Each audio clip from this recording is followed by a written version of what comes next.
Hi అండి, అందరికీ నమస్తే. Welcome back to our channel Sujeeshwar. 50 నుంచి 60 సంవత్సరాలు వచ్చిన ప్రతి ఒక్కరూ కూడా ఒక 5 ప్రశ్నలను ఎదుర్కోవాల్సి వస్తుందండి. ఈ 5 ప్రశ్నలకు సమాధానం ఇవ్వాల్సిందే. కానీ ఎలా ఇస్తే కరెక్ట్గా ఉంటుందో నేను చెప్తాను. ఈ 5 ప్రశ్నలు ప్రతి ఒక్కరికి తగులుతూనే ఉంటాయి. కానీ వీటికి ఆన్సర్ చేసే విధానంలో తేడాలు వస్తే అబ్బో మీ జీవితాలకే ప్రమాదం అండి. ఇలాంటి వాటిల్లో చాలా జాగ్రత్తగా ఉండాలి. కానీ మిమ్మల్ని బయటకు లాగటానికి చాలా మంది ప్రయత్నిస్తూనే ఉంటారు. మిమ్మల్ని ప్రశ్నలు అడిగే వాళ్ళు మామూలు కాదు. కానీ ఇలాంటి వాళ్లకు మీరు కూడా మామూలుగా అయితే సమాధానం చెప్పకూడదు. మీరు కూడా మిమ్మల్ని ప్రశ్న అడిగిన వాళ్లకు మించిన సమాధానాన్ని ఇచ్చేలా ఉండాలి. మరి అలాంటి 5 ప్రశ్నలేంటో, ఆ 5 ప్రశ్నలకు మీరు ఎలా సమాధానం చెప్పాలో ఒక్కసారి వీడియోలోకి అయితే వెళ్ళి తెలుసుకుందాం. లేట్ చేయకుండా టాపిక్లోకి అయితే వెళ్ళిపోదాం. నెంబర్ 1, మీ ప్రాపర్టీస్, మీ ఆస్తులు ఎవరికి ఇస్తున్నారు? ఈ ప్రశ్న ప్రతి ఒక్కరికి తగులుతుందండి. వాళ్ళు ఏ ఉద్దేశంతో అడుగుతున్నారో మీకు తెలియదు.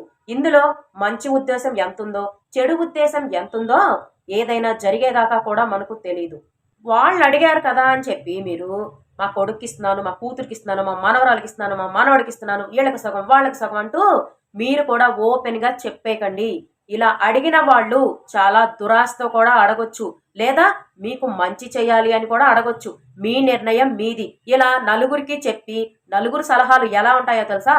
కొంతమంది వాళ్ళ అభిప్రాయాన్ని చెప్తూ ఉంటారు, ఇంకొంతమంది ఇలా చేస్తే రైట్ అని చెప్తూ ఉంటారు. ఇవన్నీ విని విని విని విసుకొచ్చి అసలు మీ నిర్ణయం మీద మీకే డౌట్ వస్తుంది. అసలు నేను చేసేది కరెక్టా రాంగా అని చెప్పి మీ మీద మీకే డౌట్ వస్తూ ఉంటుంది. ఇలాంటప్పుడు ఏం చేయాలంటే మీరు ఎవ్వరి మాటలు పట్టించుకోకండి. మీరు సమాధానంగా ఏం చెప్పాలంటే, నేను ఇంకా ఆ విషయం గురించి ఆలోచించలేదు, ఇంకా నాకు కొంచెం టైం ఉంది కదా, అప్పుడే అంత దాకా నేను వెళ్ళలేదు అనే మాట మాట్లాడి వాళ్ళ మాటను అక్కడితో కట్ చేయండి. వాళ్ళు అడిగారు కదా అని చెప్పి మీరు సమాధానం చెప్పుకుంటూ పోతే ప్రశ్నలు పెరుగుతూ ఉంటాయి, మీకు ఆలోచనలు పెరుగుతూ ఉంటాయి. ఇవన్నీ కూడా మీ బుర్రలోకి చేరిపోయి మీకు లేనిపోయిన హెల్త్ ఇష్యూస్ వస్తూ ఉంటాయి, అనారోగ్య పాలవుతూ ఉంటారు. ఇలాంటి వాటిల్లో ఎంత తప్పించుకుంటే అంత మంచిది. ఒకవేళ మీరు పొరపాటున వీళ్ళకి ఇస్తాను అని చెప్పారా, అదేంటి అలా ఎందుకు చేస్తున్నావు, ఇలా ఎందుకు చేస్తున్నావు అంటూ మీ బుర్రను తినేస్తూ ఉంటారు. మీ నిర్ణయాన్ని తప్పు పడుతూ ఉంటారు. మీ నిర్ణయం మీద వాళ్ళు అజమాయిషీ చేస్తూ ఉంటారు. నాకే అన్నీ తెలుసు అన్నట్టు మాట్లాడుతూ ఉంటారు. కొంతమంది ఏం చేస్తారంటే వాళ్ళ మాటే గెలవాలి, నేను చెప్పింది ఇక్కడ వినాలి, నాకు అన్నీ తెలుసు, నేను ఎవ్వరికి సలహా ఇచ్చినా కూడా అది జరిగి తీరుతుంది, నేను ఎవ్వరికి సలహా ఇచ్చినా కూడా వాళ్ళు వింటారు అని మీకు ఏవేవో మాటలు చెప్తూ ఉంటారు. ఇంట్లో కొంచెం పెద్ద వయసు వచ్చి కూర్చుంటే చాలండి, ఇలాంటి వాళ్ళు చుట్టూ చేరిపోయి ఎన్ని కావాలంటే అన్ని బుర్రలో నింపేస్తూ ఉంటారు. ఫ్యామిలీ మీద విరక్తి కలిగేలా మాట్లాడుతూ ఉంటారు. ఛాన్స్ దొరికింది కదా, వీళ్ళకేదో వయసు అయిపోయింది, వీళ్ళకి దేనికి పనికిరారు, మా సలహాల మీదే వీళ్ళు నడుస్తారు అన్నట్లుగా కొంతమంది సలహాలు ఇవ్వటానికి వచ్చేస్తూ ఉంటారు. అలాంటి వాళ్ళ సలహాలను అస్సలు వినకండి.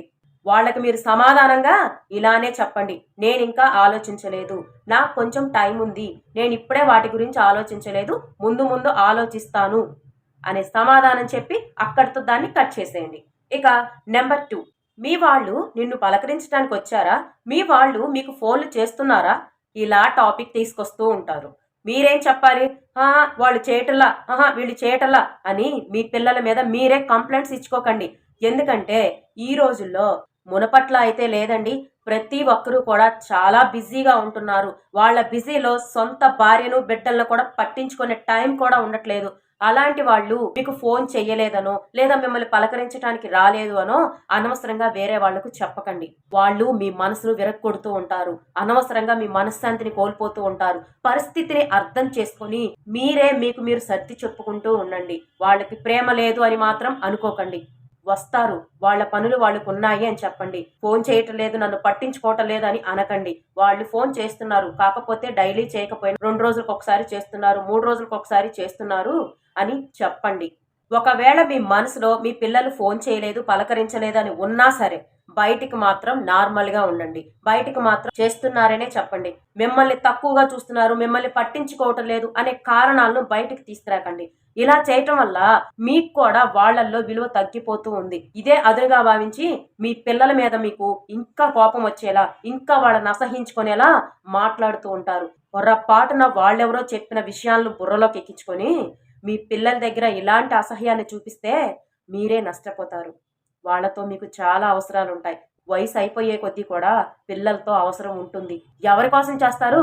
మా కోసమే కదా, మేము పెంచలేదా అని ఆలోచించకండి. వాళ్ళకి మనసుకి నచ్చలేదంటే ఎలా అయినా చేయగలరు. కొంచెం ఆలోచించండి, ఆగండి, ఓర్పు పట్టండి. అనవసరంగా వేరే వాళ్ళ మాటలు విని ఇంట్లో వాళ్ళ మీద అసహ్యాన్ని పెంచుకోకండి. అది మీకే నష్టం. ఎవరి కోసం చేస్తారు, ఎందుకు చేస్తారు, దేనికి చెయ్యరు అనే మాటలు మాట్లాడకండి. ఒకవేళ మీరు అన్నట్టుగా వాళ్ళు చెయ్యాల్సి వచ్చినా మనస్ఫూర్తిగా అయితే చెయ్యరు. చాలా కష్టంగా చేస్తారు. మీ మీద ఇష్టంతో పనిచేస్తే మీకు చేయించుకోవాలని ఉంటుంది. అలా కాకుండా మిమ్మల్ని తిట్టుకుంటూ ఏవేవో అనుకుంటూ కావాలని బలవంతంగా చేసే పని మీకు ఎలా అనిపిస్తుంది చెప్పండి? చేస్తారు, కానీ ఇష్టంతో చేయాలి, కష్టంతో కాదు. దీన్ని గుర్తించండి. ఇక నెంబర్ 3, చాలా మంది మీ వయసు ఎంత, మీ ఆరోగ్యం ఎలా ఉంది అనే ప్రశ్నలు వేస్తూ ఉంటారు. కొంచెం ఏజ్ అయిపోతే ఆరోగ్యం దెబ్బతిన్నట్టేనా? కొంచెం ఏజ్ అయిపోతే ఏదో వయసును లెక్కలేస్తూ పోతారా? ఇంకెప్పుడు పోతావు అన్నట్టు వయసు అడుగుతూ ఉంటారా? ఇవన్నీ కరెక్ట్ కాదండి. మీ వయసు ఎంత, మీకు ఆరోగ్యం బాగుంటుందా అంటే ఇలాంటి ప్రశ్నలు మిమ్మల్ని అడిగినప్పుడు నా ఆరోగ్యం అస్సలు బాగాలేదు, నేను అస్సలు బాగాలేను, నా వయసు మీద పడిపోతూ ఉంది అని మీకు మీరే చెప్పుకోకండి. వయసు పెరుగుతుంది అనే కొద్దీ విలువ తగ్గుతూ వస్తుంది. ఇది మర్చిపోకండి. ఎందుకంటే వయసు తగ్గే కొద్దీ కూడా ఎందుకో తెలియదండి, వాళ్ళ మీద ఆటోమేటిక్ గా వాల్యూ తగ్గిపోతుంది, విలువలు తగ్గిపోతూ ఉన్నాయి. ఈ రోజుల్లో ఇది కలికాలం. మీరు అనుకున్న కాలం కాదు. మీరు బ్రతికిన కాలం వేరు, ఈ కాలం వేరు. జనాలు ఎలా ఉన్నారో తెలుసా? చుట్టూ ఉన్న వాళ్ళు ఎవరెప్పుడు పోతారా, ఎవరెప్పుడు నాశనం అయిపోతారా, ఎవరి కుటుంబాల్లో చిచ్చులు పెడదామా అన్నట్టుగా ఉన్నారు. ఇలాంటి వాళ్ళ మధ్యలో ఉంటున్నాం కాబట్టి కొన్నింటిని మనమే అర్థం చేసుకొని ఈ కాలానికి తగ్గట్టుగా ప్రవర్తిస్తూ ఉండాలి. మీ వయసును ఎవరికి చెప్పుకోవాల్సిన అవసరం లేదు. అలాగే మీ అనారోగ్యాన్ని కూడా ఎవరికి చెప్పాల్సిన అవసరమూ లేదు. మీ అనారోగ్యం వాళ్ళకి చెప్తే వాళ్ళు ఏమన్నా బాగు చేస్తారా? వాళ్ళు ఏమన్నా హాస్పిటల్స్ తీసుకెళ్తారా? లేదా మీకు ఏదైనా వచ్చి ఒకరోజు సహాయం చేస్తారా?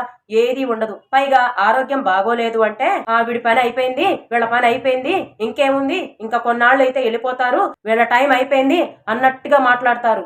వయసు అయినా ఆరోగ్యం విషయమైనా సరే ఈ రెండు విషయాల్లో కూడా జనాలు ఇలానే మాట్లాడతారు. మిమ్మల్ని ఈ క్వశ్చన్ అడిగినప్పుడు మీరేం చెప్తారంటే, నా ఆరోగ్యం ప్రస్తుతానికి బాగానే ఉంది. నా వయసు అంటావా? వయసుదేముంది, మనం ఆరోగ్యంగా ఉన్నన్నాళ్ళు వయసులో ఉన్నా వయసు లేకపోయినా ఒకేలా ఉంటుంది. మన ఆరోగ్యం పాడైపోయింది అనుకోండి, వయసు అయిపోయినా ఒకటే, వయసు అయిపోకపోయినా ఒకటే అన్నట్టుగా సమాధానం చెప్పండి. ఏది కూడా బయటికి చెప్పకండి. అప్పుడు వాళ్ళే సైలెంట్ అయిపోయి వెళ్ళిపోతారు. ఇంకా నెంబర్ 4, మీరు ఇంకా పని చేస్తున్నారేంటి, మీ వయసు అయిపోయింది కదా, ఇంకెందుకండి మీరు ఈ పని చేయటం, మీ పిల్లలు చూసుకుంటారు కదా అనే మాటలు మాట్లాడుతూ ఉంటారు. ఇలాంటి ప్రశ్నకు మీరేం చెప్పాలో తెలుసా? అవును కదా అని వాళ్ళ మాయలో పడిపోకండి. మేము ఖాళీగా ఉంటేనే కరెక్ట్ కదా, మా వయసు అయిపోతుంది కదా అని ఆలోచించకండి. ఎందుకంటే ఈ టైంలోనే మీరు బాధ్యతలు ఎక్కువగా తీసుకోవాలి. మీ పిల్లలకు మీ తోడు అనేది చాలా అవసరం. ఇలాంటి విషయాల్లో అస్సలు వెనకడుగు వేయకండి. ఎందుకంటే మీ పిల్లలకు మీ అనుభవాలను తెలియచేసే అవసరం ఉంది. అలాగే మీరు శారీరక శ్రమ చేయలేరు కాబట్టి మీరు మానసికంగా బ్రెయిన్తో ఆలోచించి వాళ్ళకు సలహాలు ఇస్తూ ఉండండి. ఇలాంటప్పుడు పిల్లలకు మీరు భారం కాకుండా ఉంటారు. ఏదైనా మీకు ఖర్చు చేయాలన్నా, మీ ఆరోగ్యం విషయంలో కూడా ఏం కాకూడదు, మా తల్లిదండ్రులు మా దగ్గర ఉండాలి, మా తల్లిదండ్రులు మాతోనే ఉండాలి అన్న అటాచ్మెంట్ అనేది బాగా పెరిగిపోతూ ఉంటుంది. అంతేకాని ఎవరో ఏదో చెప్పారని చెప్పి, ఎవరో ఏదో అడిగారని చెప్పి వాళ్ళ ప్రశ్నలను మీరు బ్రెయిన్లోకి వేసుకోకండి. వాళ్ళు మీ మైండ్ని చెడగొట్టడానికి మాత్రమే ఇలా చేస్తూ ఉంటారు. వాళ్ళు పనులు చెయ్యరండి. వాళ్ళ ఇంట్లో వాళ్ళు వాళ్ళకి హెల్ప్ చేయరు. అలాంటి వాళ్ళు మీ వైపు చూపించి, వాళ్ళు చూడు ఈ వయసులో ఇలా ఉన్నారు, వాళ్ళు చూడు ఆ వయసులో అలా ఉన్నారు అని వాళ్ళని దెప్పి పొడుస్తూ ఉంటారు. వాళ్ళకు పని చేయటం ఇష్టం లేక ఇలా చేసే వాళ్ళని కూడా చెడగొడుతూ ఉంటారు. ఎప్పుడైనా సరే మన మంచి కోరి మాట్లాడుతున్నారా, మన చెడు కోరి మాట్లాడుతున్నారా అనేది మనం ఎప్పుడు కూడా అర్థం చేసుకొని దాన్ని బట్టే వాళ్ళకి ఆన్సర్ ఇవ్వాలి. అంతేకాని ప్రతి ఒక్కరిని మంచి అని మాత్రం అనుకోకండి. ప్రతి ఒక్కరూ మీ మంచి కోసమే మాట్లాడుతున్నారు, ప్రతి ఒక్కరూ మీ జాగ్రత్తలు చెప్తున్నారు అని చెప్పి అస్సలే అనుకోకండి. వయసు అయిపోయింది మనిషిని చూస్తే ప్రతి ఒక్కరూ వస్తారు సలహాలు ఇవ్వటానికి. ఇలా పని చేయొద్దు అన్న వాళ్లకు మీరే సలహా ఇస్తారో తెలుసా? నేనెందుకు పని చేయకూడదు, నాకేమన్నా ఓపిక లేదా, నేను చాలా స్ట్రాంగ్ గా ఉన్నా, నాకేం పెద్ద వయసు అయిపోలేదు, నేను చాలా స్ట్రాంగ్ గా ఉన్నా, నాకు పని చేయగలిగే కెపాసిటీ ఉంది, నేను పని చేస్తున్నా అంతే, నాకు నచ్చినన్ని రోజులు నేను పని చేస్తా, నాకు నచ్చకపోతే అప్పుడే ఖాళీగా ఉంటా, నన్నెవరు ఫోర్స్ చేయలేదే చెయ్యాలి చెయ్యొద్దు అని.